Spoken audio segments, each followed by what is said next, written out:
వృత్తులణగిన చోటు ముక్తి అణగిన చోటు బంధమణగిన చోటు భావమణగిన చోటు అన్మ్యూట్ చేయలేదు అణగిన చోటు వాయిస్ వినపట్టల్లా మాట అణగిన చోటు ఏమి లేని చోటు అనితానౌ చోటు సత్యమునకే పరమో సత్వమునకే పరమో నిత్య సౌందర్యమై రూపంగు ఓంకారానంద గారు వినపట్టల్లా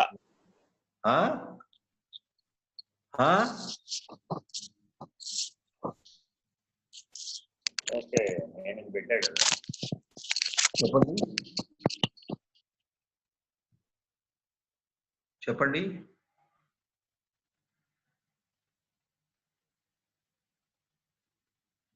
అయ్యా మీరు మాట్లాడండి, వినపడుతోంది, కంటిన్యూ చేయండి. ముందుగా గురు పౌర్ణమి సందర్భంగా అందరికీ శుభాకాంక్షలు, శుభాశీస్సులు. నాకు ఈ అవకాశాన్ని కలిగించినందుకు చలాచల బోధ మందిరము కైవల్యాశ్రమం వారికి ముందుగా కృతజ్ఞతలు. పురుషోత్తమ ప్రాప్తి యోగం అనే దాని గురించి చెప్పమన్నారు. అసలు ఎందువల్ల మనం ఈ పురుషోత్తమ ప్రాప్తి యోగం తెలుసుకోవాలి? పురుషోత్తమ ప్రాప్తి యోగం అంటే ఏమిటి? ఎందువల్ల దీని యొక్క సంబంధమైనటువంటి విషయాలను గురించి చెప్పుకోవాలి అన్నప్పుడు భగవద్గీత అనేటువంటి ఉపనిషత్తులో, యోగశాస్త్రంలో, బ్రహ్మ విద్యలో 15వ అధ్యాయంగా పురుషోత్తమ ప్రాప్తి అనేటువంటి దాని గురించి చెప్పడం జరిగింది. వాస్తవానికి పురుషోత్తమ ప్రాప్తి ఒక యోగ సాంప్రదాయమా, ఒక వేదాంత సాంప్రదాయమా, ఒక సిద్ధాంత సాంప్రదాయమా? ఏ రకంగా మనం అర్థం చేసుకోవాలి? ఎందువల్ల అంటే బోధకులైన వాళ్ళకి, సాధకులైన వాళ్ళకి కూడా ఈ రకమైన ప్రశ్న వేసుకోవాల్సిన అవసరం ఎంతైనప్పటికీ కూడా ఉంది. ఒక్క వాక్యంలో చెప్పాలంటే గుణకర్మ క్లేశములు అంటని కూటస్థుని కన్నా పైన గల పురుషోత్తముని అధిగమనానికి లక్ష్యముగా పరమధామముగా నిరూపించుట. ఇందులో గుణకర్మ క్లేశములు అంటని కూటస్థునికైనా పైన గల పురుషోత్తముడు అనడంలో ఈ పురుషోత్తముడు అనేటువంటి ఒకనొక తత్వాన్ని ప్రతిపాదన చేస్తున్నారని, అతడు మహత్తత్వం కంటా పైన ఉన్న ఈశ్వరుని కన్నా పైన ఉన్నటువంటి ఒకనొక ప్రత్యేకమైన స్థితి అని, దాన్ని అధిగమనానికి లక్ష్యంగా మనం తీసుకుంటున్నామని మనం అర్థం చేసుకోవచ్చు. దాన్నే పరమధామము అని చెప్పేసి కూడా మనం పిలవచ్చు. ఈ సమయంలో సాధారణంగా ఏ బోధకుడికైనా, సాధకుడికైనా రాగలిగిన ఒక ప్రధానమైన ప్రశ్న ఉంది. అదేమిటంటే ఇది ఏ రకమైన యోగంగా దీని గురించి చెప్పాలి? సాంఖ్య దర్శనంలో వేళ్లను కలిగి, యోగ దర్శనంలో ప్రక్రియను కలిగి, భక్తి తత్వములో స్వస్వరూపానుసంధానము కలిగినప్పుడు కలిగేటువంటి స్థితి పురుషోత్తమ ప్రాప్తి యోగం. దీని వేళ్ళు సాంఖ్య దర్శనంలో ఉంటాయి, దీని యొక్క ప్రక్రియ యోగ దర్శనంలో ఉంటుంది, దీని యొక్క ఫలితము స్వస్వరూపానుసంధానంతో కూడుకున్నటువంటి భక్తి దర్శనంలో ఉంటుంది. ఇది ఒక రకమైన నిర్వచనంగా మనం పురుషోత్తమ ప్రాప్తి అనేటువంటి దానికి మనం చెప్పుకోవాలి. ఇంకొక అర్థం చెప్పుకునేటప్పుడు బ్రాహ్మీమయ బ్రహ్మ నిర్వాణములను దాటిన పిదప జ్ఞానము, దర్శనము, తత్వ ప్రవేశనము అనే వాని ద్వారా పొందగలిగిన స్థితి పురుషోత్తమ ప్రాప్తి. ఎప్పుడైతే అధిగమన స్థితిలో బ్రాహ్మీమయ స్థితిని, బ్రహ్మ నిర్వాణ స్థితిని మనం దాటుతామో, ఆ దాటిన దప జ్ఞాతం ద్రష్టుంచ తత్వేన వేష్టం అని చెప్పిన పద్ధతిలో ఈ జ్ఞానమునకు, దర్శనమునకు, తత్వ ప్రవేశనమునకు పొందగలిగినటువంటి స్థితిని పురుషోత్తమ ప్రాప్తి అని చెప్పేసి మనం చెప్పవచ్చు. దీనికి ఇంకొక అభిప్రాయాన్ని కూడా మనం అవగాహన చేసుకుందాం. అదేమిటంటే చైతన్యము, నిరుద్ధము, ఏకాగ్రము, సంయమము అనే స్థితులను దాటి సబీజ సమాధి, నిర్బీజ సమాధి అనేవి పొంది పురుషోత్తమ ప్రాప్తిని పొందవచ్చు. ఇదే యోగ సంప్రదాయం ప్రకారం గుణ ప్రతిప్రసవరహితమై పురుషార్థ శూన్యమైన స్థితిలో చిత్తునందు పురుషుడు కేవలుడై ఉన్న స్థితి. ఈ స్థితి మనకి ప్రత్యేకముగా ఒక కేవలత్వాన్ని, కైవల్యాన్ని సూచిస్తోంది. పతంజలి కైవల్య పాదంలో దీని గురించి చెప్పడం జరిగింది. ఇదే ఆఖరి సూత్రం పతంజలి యోగ సూత్రాల్లో. ఇది నిరుద్ధ స్థితి నుంచి ఏకాగ్ర స్థితికి, ఏకాగ్ర స్థితి నుంచి సంయమ స్థితికి దాటినప్పుడు సమాధి స్థితి పొందడం జరుగుతుంది. ఈ సమాధి సబీజ నిర్బీజ స్థితులు అని చెప్పేసి 2 రకాలుగా ఉన్నాయి. ఈ నిర్బీజ సమాధినే ధర్మమేఘ సమాధి అని చెప్పేసి పతంజలి యోగ సూత్రంలో పేర్కొనడం జరిగింది. ఆ స్థితి ద్వారా మనం పురుషోత్తమ ప్రాప్తి పొందవచ్చు. దీనిలో గుణ ప్రతిప్రసవరహితమై పురుషార్థ శూన్యమైన స్థితిలో చిత్తునందు పురుషుడు కేవలుడై ఉన్న స్థితి. ఈ చిత్తునందు పురుషుడిని స్థాపించడము అనేటువంటి ఒక విధానాన్ని యోగ సాంప్రదాయం చెప్తూ వస్తోంది. మరి దాన్నే ఇంకొక రకంగా చెప్పుకున్నట్టయితే రూపము, స్వరూపము, స్వస్వరూపము అనే నిర్ణయములను చేసి నిరహం వృత్తితో స్వస్వరూపమును గుర్తించి సూచి తత్వములో ప్రవేశించుట పురుషోత్తమ ప్రాప్తి. కాబట్టి పురుషోత్తమ ప్రాప్తిలో 3 స్థితులు ఉన్నాయి. 1 రూప నిర్ణయము, 2 స్వరూప నిర్ణయము, 3 స్వస్వరూప నిర్ణయము. ఏదైతే నామరూప గుణాదులతో కూడుకున్నదో అది రూపము అని చెప్పేసి మనం చెబుతున్నాం. దానిని నేను అనుకుంటున్నది, దానికి మూలమైనటువంటిది ఏదైతే ఉందో అది స్వరూపము అని చెబుతున్నాము. ఆ స్వరూపము యొక్క ఉనికిని కూడా కలగజేసేటువంటి దాన్ని స్వస్వరూపము అంటున్నాము. ఈ స్వస్వరూపము అనేటువంటి ఒక విధానము ద్వారా అర్థం చేసుకున్నప్పుడు మనకి స్వస్వరూప అనుసంధానము అనబడేటువంటిది భక్తి అని చెప్పేసి నారద భక్తి సూత్రాల్లో చెప్తుంది. స్వస్వరూపానుసంధానం భక్తి నిత్య విధీయతే అని చెప్పేసి చెప్పడం జరుగుతోంది. కాబట్టి ఈ రకమైనటువంటి స్వస్వరూపమైనటువంటి విధానాన్ని అర్థం చేసుకోవడానికి మనం ఈ నారద భక్తి సూత్రాల ఆధారంగా తీసుకున్నట్టయితే మనము పురుషోత్తమ ప్రాప్తిని పొందవచ్చు అని కూడా చెప్పడానికి అవకాశం ఉంది.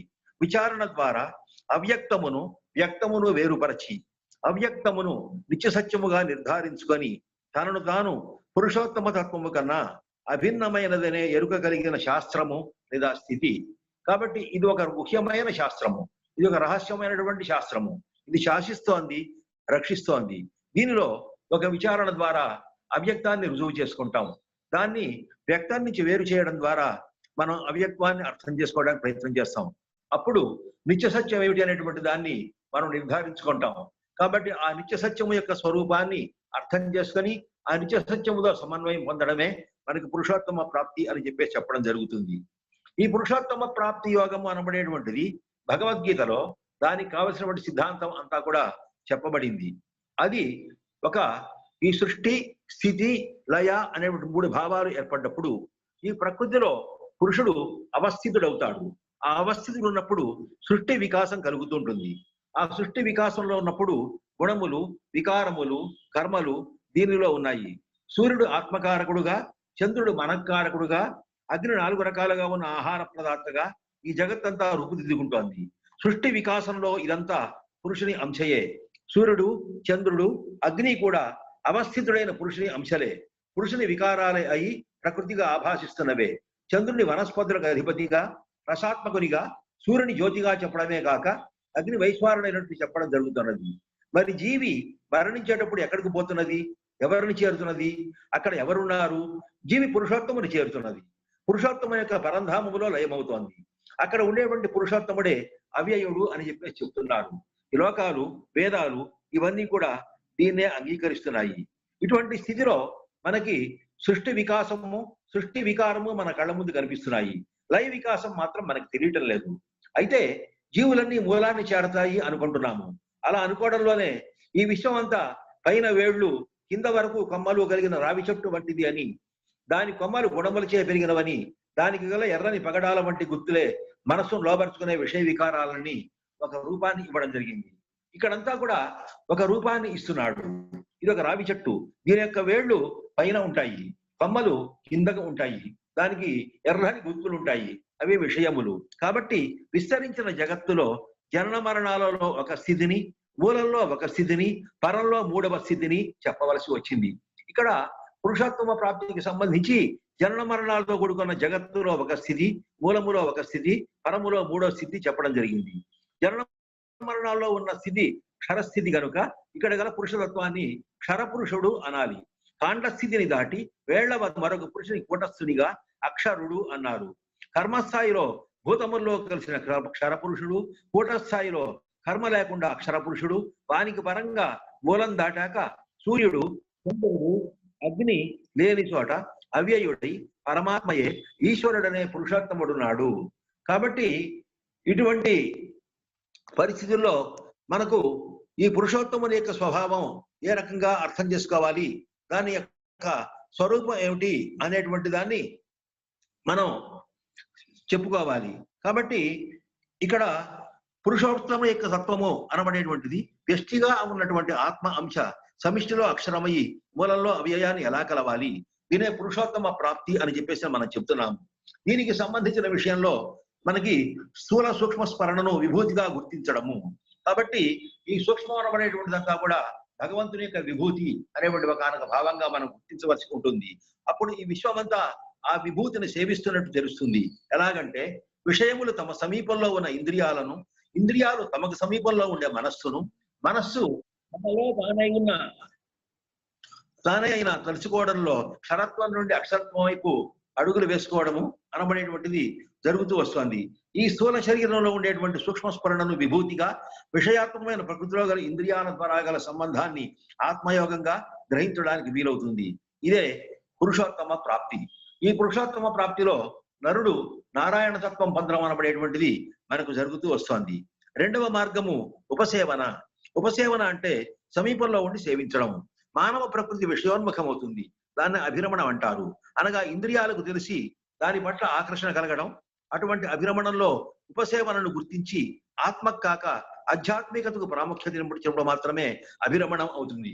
కాబట్టి ఆధ్యాత్మిక స్థితికి ప్రాముఖ్యత ఇస్తూ మనకు అభిరమణం నుంచి ఉపరమణానికి, ఉపరమణం నుంచి ఉపజననానికి, ఉపజమనం నుంచి అధిగమనంలో ఉండేటువంటి ఒక మూలతత్వం దగ్గరికి చేరడానికి ఈ పురుషోత్తమ ప్రాప్తి అనబడేటువంటిది ఎంతగానో దోహదం చేస్తూ ఉంటుంది.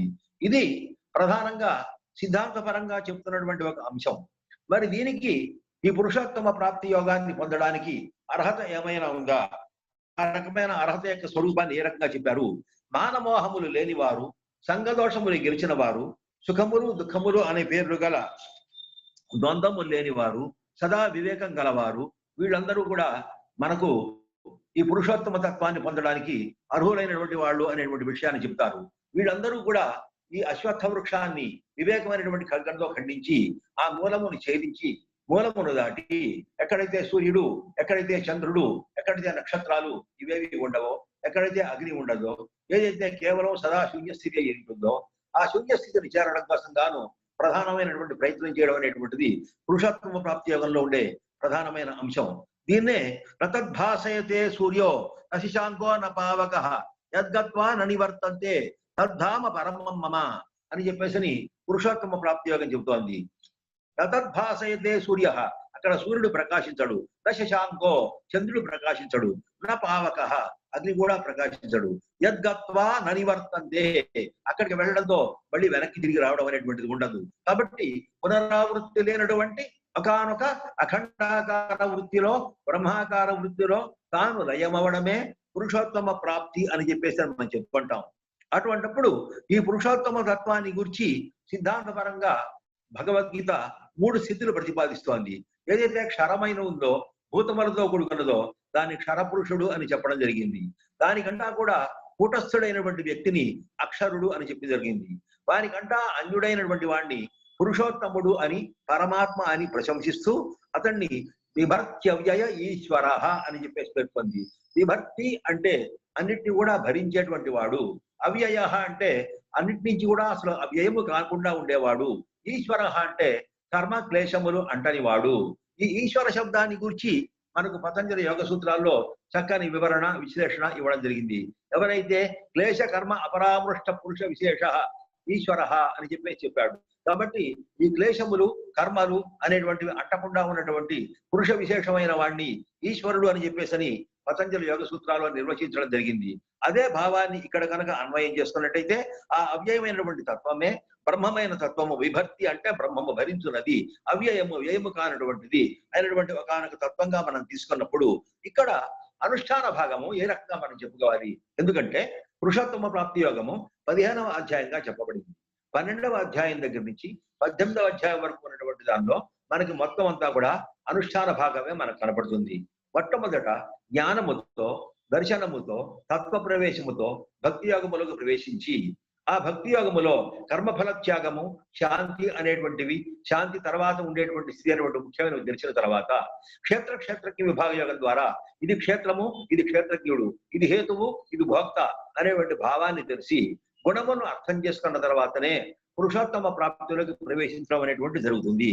ఆ కారణం చేత ఇక్కడ ప్రకృతి తత్వ విచారణ, త్రిదేహ విచారణ, స్వస్వరూప నిర్ణయ విచారణ, పురుషోత్తమ తత్వ విచారణ, శూన్యస్థితి విచారణ అనే మొట్టమొదటి దశ విచారణా దశ. ఈ విచారణా దశ అనుష్ఠానంలో చాలా అవసరమైనటువంటి అంశం. ఎందువల్ల అంటే ఆ విచారణ ద్వారానే మనకు సంపూర్ణమైనటువంటి స్వస్వరూప జ్ఞానాన్ని పొందడానికి అవకాశం ఏర్పడుతుంది, పురుషోత్తమ తత్వాన్ని స్థిరపరచుకోవడానికి అవకాశం ఏర్పడుతుంది. కాబట్టి ఈ ప్రకృతి తత్వ, గుణతత్వ విచారణ, త్రిదేహ విచారణ, స్వస్వరూప నిర్ణయ విచారణ, పురుషోత్తమ తత్వ విచారణ, శూన్యస్థితి విచారణ అనే 5 రకాలుగా ఉండేటువంటి విచారణా విధానాలను మనం స్వీకరించవలసి వస్తుంది. ఈ సందర్భంగానే మనం ఇంకొక ముఖ్యమైన విషయాన్ని చెప్పుకోవాలి. ఈ మొత్తం సృష్టి అంతా కూడా 2 రకాలుగా మనకు తెలియబడుతోంది. ఒకటి వ్యక్తము, 2 అవ్యక్తము. కఠరుద్రోపనిషత్తులో చెప్పినట్టుగా వ్యక్తం సర్వం ఉమారూపం, అవ్యక్తంతో మహేశ్వరం. వ్యక్తమైనటువంటిదంతా కూడా ఉమారూపం, అవ్యక్తమైనటువంటిదంతా కూడా మహేశ్వర తత్వం. కాబట్టి ఈ స్థితిలో ఉండేటువంటి దానిలో వ్యక్తం మనకు కొన్ని లక్షణాలు ఉన్నాయి. ఏమిటవి? వ్యక్తం మనకు మనం 9 లక్షణాలు మనం సిద్ధాంతపరంగా మనం చెప్పవచ్చు. వస్తు, ద్రవ్య, గుణ, రూప, నామ భేదములు కలిగి ఉండుట. ఇవన్నీ కూడా వేర్వేరు వస్తువులుగా చేయబడ్డాయి, వేర్వేరు ద్రవ్యములు పంచభూతముల చేత చేయబడ్డాయి. సత్వ రజస్తమో గుణములైనటువంటి 3 రకాల గుణాలు కలిగి ఉన్నాయి. ఇవి రూపములు కలిగి ఉన్నాయి, నామములు కలిగి ఉన్నాయి.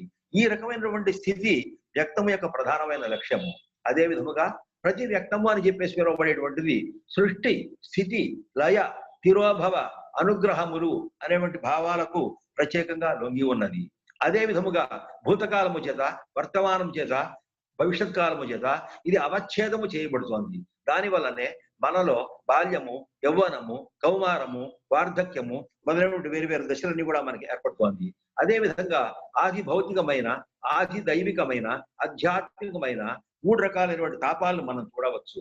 అదే విధముగా సంచిత కర్మ, ప్రారంభ కర్మ, ఆగామి కర్మ అనేటువంటి 3 రకాలైనటువంటి కర్మల చేత ఇది ఇబ్బంది పడుతోంది.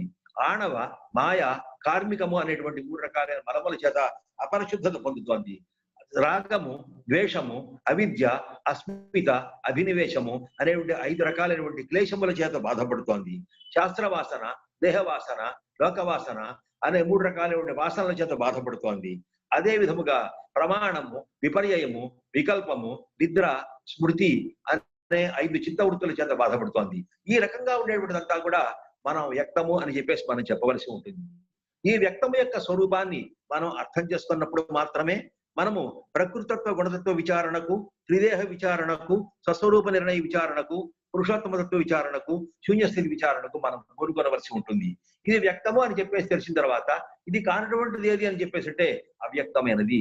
కాబట్టి వ్యక్తమైన దాన్ని విచారణ చేసి, వ్యక్తమైన దాన్ని అర్థం చేసుకొని, వ్యక్తమైన దాని యొక్క తత్వాన్ని అర్థం చేసుకొని, దాని నుంచి మనము చైతన్య అధిగమనము ద్వారా మనము సమన్వయము చేసి ఆ మూలముతో ఆ శూన్య స్థితిలో ఎక్కడైతే సూర్యుడు, చంద్రుడు, అగ్ని అనబడేటువంటి ఏవి ఉండవో ఆ లేనటువంటి ఒక ప్రత్యేకమైనటువంటి స్థితి దగ్గరకు మనము చేరడమే పురుషోత్తమ ప్రాప్తి యొక్క అనుష్ఠానంలో ప్రధానమైనటువంటి అంశంగా మనం చెప్పుకోవాలి. మనం మరి ఈ రకంగా చెప్పుకున్నప్పుడు ఈ ప్రకృతి తత్వ, గుణతత్వ విచారణ అనేటువంటిదంతా ప్రధానంగా సాంఖ్య దర్శనంలో ప్రధానమైన భాగంగా అవుతుంది. మనకు పంచ కర్మేంద్రియములు, పంచ జ్ఞానేంద్రియములు, పంచభూతములు, పంచ తన్మాత్రలు, మనస్సు, బుద్ధి, చిత్తము, అహంకారము, ప్రకృతి, పురుషుడు అనేటువంటి తత్వాలన్నీ కూడా మనకు ఈ స్థూలమైనటువంటి ప్రకృతి భాగాలుగా ఉండి గాయత్రిగా తెలియబడుతూ, ఈ సృష్టిగా తెలియబడుతూ ఉన్నాయి. వీటిల్లోనే మనకు సత్వ రజస్తమో గుణములతో అహంకారాధికాలన్నీ కూడా వేరైతూ సాత్విక అహంకారం అని, రాజసిక అహంకారం అని, తామసిక అహంకారం అని ఈ సృష్టి మొత్తానికి కూడా ప్రాముఖ్యత ఇస్తోంది. కాబట్టి ఈ ప్రకృతి తత్వ, గుణతత్వ విచారణకు మనం పూనుకున్నప్పుడు ఆ తర్వాత వచ్చేటువంటిది నెక్స్ట్ స్టెప్ లో దృశ్యము నుంచి దేహము దగ్గరకు మనం మళ్ళుతాం. ఆ దేహమును అర్థం చేసుకునేటప్పుడు స్థూల దేహము, సూక్ష్మదేహము, కారణదేహము అనేటువంటివి మనకు ఉంటాయి. ఏవైతే స్థూల సూక్ష్మ కారణ దేహాల్లో కారణము సూక్ష్మాన్ని నియమిస్తుంది, సూక్ష్మము అనబడేటువంటిది స్థూలాన్ని నియమిస్తుంది. ఈ 3 దేహాలని అర్థం చేసుకొని, ఈ 3 దేహముల యొక్క స్థితిని అర్థం చేసుకొని, ఈ దేహముల కంటే కూడా అద్భుతమైనటువంటి ఒకనొక భావాన్ని, అచలమైన, పరిపూర్ణమైన, సనాతనమైనటువంటి ఒకానొక స్థితిని మనం పొందడానికి ప్రయత్నం చేయాలి. ఆ రకమైనటువంటి విచారణ ద్వారా మనము స్వస్వరూపాన్ని నిర్ణయించుకుంటాము. మనకు కనపడేది కానీ, మనకి వినపడేది కానీ అది ఏది నిజమైనది కాదు. దేని ద్వారా అయితే మనసు మనసుగా పనిచేస్తుందో, మనసు కాకుండా ఏది ఉంటుందో, మనస్సులో మనసై కాకుండా ఉంటుందో, అటువంటి దేని చేత అయితే ఇదంతా కూడా జరుగుతుందో ఆ రకమైనటువంటి విధానాన్ని అర్థం చేసుకోవాలి. ఒక విచారణ విధానాన్ని తీసుకోవాలి. కాబట్టి ఈ విచారణ విధానాన్ని మనం సంపూర్ణంగా అర్థం చేసుకొని విచారణ స్వరూపాన్ని మనం అవగాహన చేసుకున్నప్పుడు మాత్రమే మనకు పురుషోత్తమ తత్వాన్ని రుజువు చేసుకోవడానికి, శూన్య స్థితిని విచారించి నిర్వహించుకోవడానికి తెలుస్తుంది. ఇక్కడ ఎందువల్ల శూన్య స్థితి గురించి చెప్పాల్సి వస్తుంది అని చెప్పేదంటే, ఈ శూన్యము అనేటువంటి దాని నుంచే మొత్తం ఈ సృష్టి అంతా కూడా ఆవిర్భవించింది అనేటువంటిది ఆధునిక విజ్ఞానవేత్తలు కూడా ప్రతిపాదిస్తున్న సిద్ధాంతమే.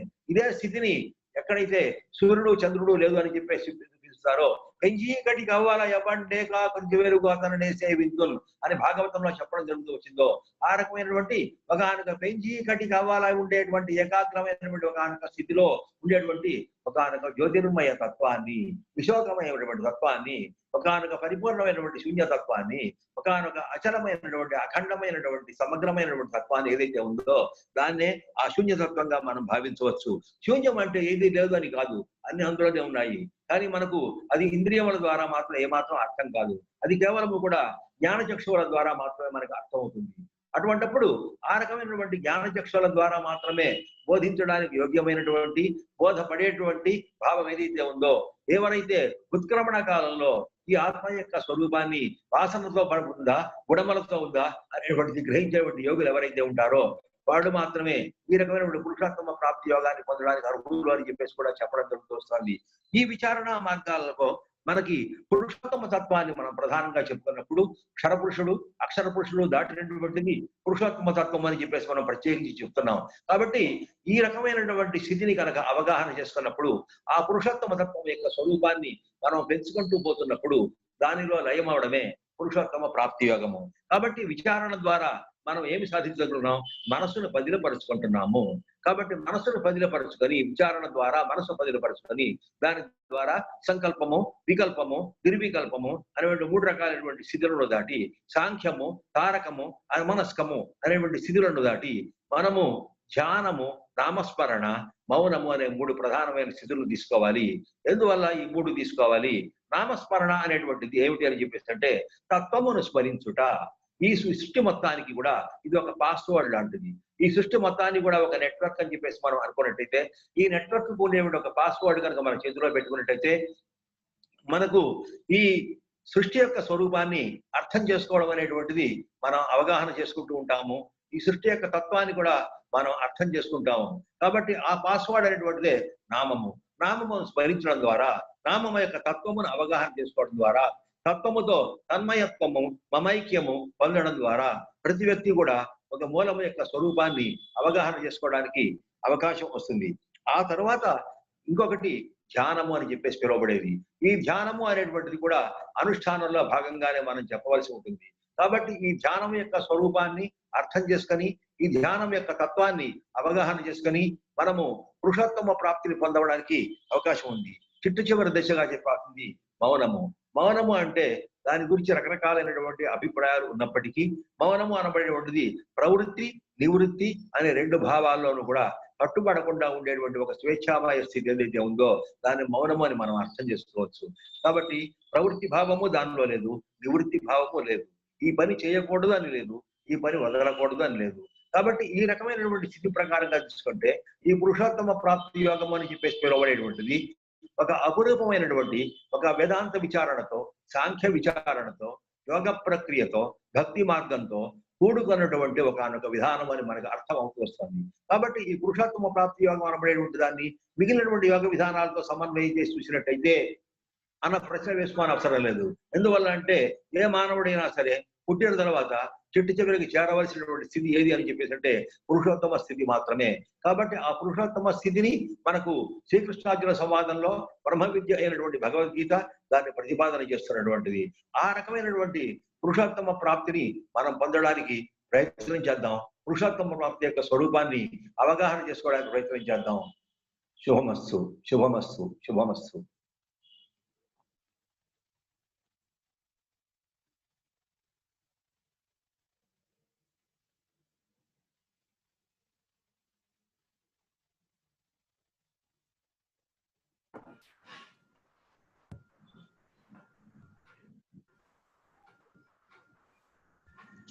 నమస్కారం అండి, ఓంకారానందగిరి గారు. నమస్తే. అయితే బోధ పూర్తయిందండి? అయిందండి. ఓకే, చాలా సంతోషం అండి. Thank you very much. కృతజ్ఞుడిని. సాయిరామ్.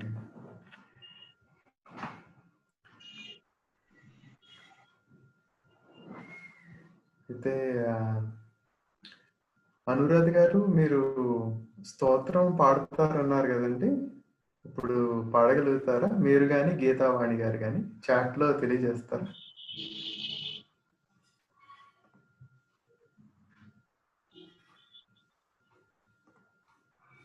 ఇంకా కొంత టైం ఉంది మనకి, 8 గంటల వరకు.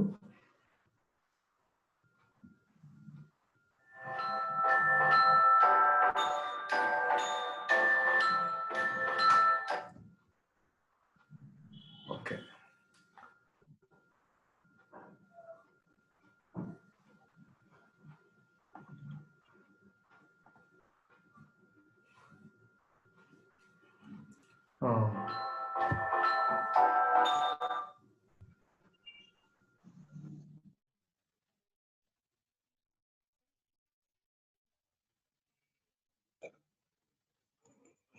మీటింగ్ చెప్పడం అలాగా